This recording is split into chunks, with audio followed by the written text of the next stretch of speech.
Aris number 14, Let Narciso, please come in. Miss Let, ano mensahe ng Pangulong Marcos?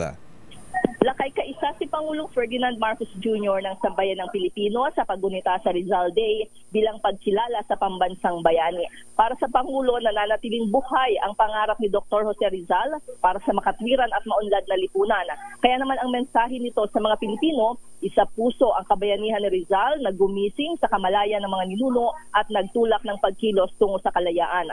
Nanawagan si Pangulong Marcos sa sambayanan na tularan ang pagmamahal ni Rizal sa bansa, dedikasyon sa katotohanan at commitment sa kabutihan ng mga Pilipino. Binigyang diin ni PBBM na ang tunay na pagbabago ay nagsisimula sa sarili, lalo na kung maninindigan sa kinakaharap na mga issue. Hinimok nito ang bawat isa na maging bahagi ng pagbabago para sa Pilipinas na nakaangkla sa pagkakaisa. Ito man ay sa pagseserbisyo sa komunidad, pag-aaral o pagtulong sa mga nangangailangan. Lakay? Ayan, hindi nagtagal ang Pangulong Marcos Miss Let dahil umaambo na kanina, kaya yung supposed to be na mensahe na niya ay hindi na niya nabasa. So yan ang kanyang mensahe pala.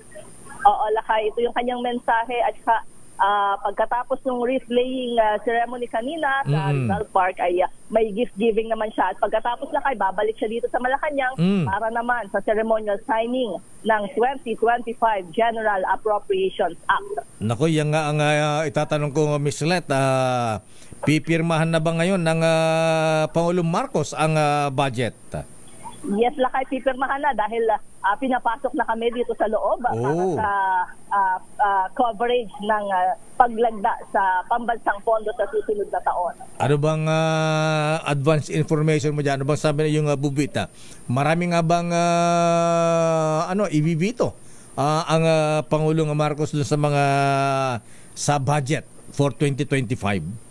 Nako, aabangan pa rin natin yan, Lakay, dahil wala silang patikin kung ano yung naging pagbabago pagkatapos nga nung masusing review na isinagawa sa pangunguna ng Pangulo kasama ang economic managers at ilan pang miyembro ng gabinete. Ayan, so anytime i-announce. Kasama niya kanina bago sumakay ng kanyang sasakyan Mercedes na may plate number 1 medyo masinsinan yung usapan nila ni Executive Secretary Lucas Bersamin kanina. Yan siguro, Lakay. Siguro naman, wala naman na siguro mga last minute na Lakay. Dahil sinabi naman na in-schedule talaga ito mga ilang araw bago ngayong araw ay in-schedule na ngayon talaga yung signing ng GAA. Ayan, okay. So, abangan natin. At sana nga ay tawag nito, sana nga ay malay na veto yung mga controversial na mga isiningit dyan.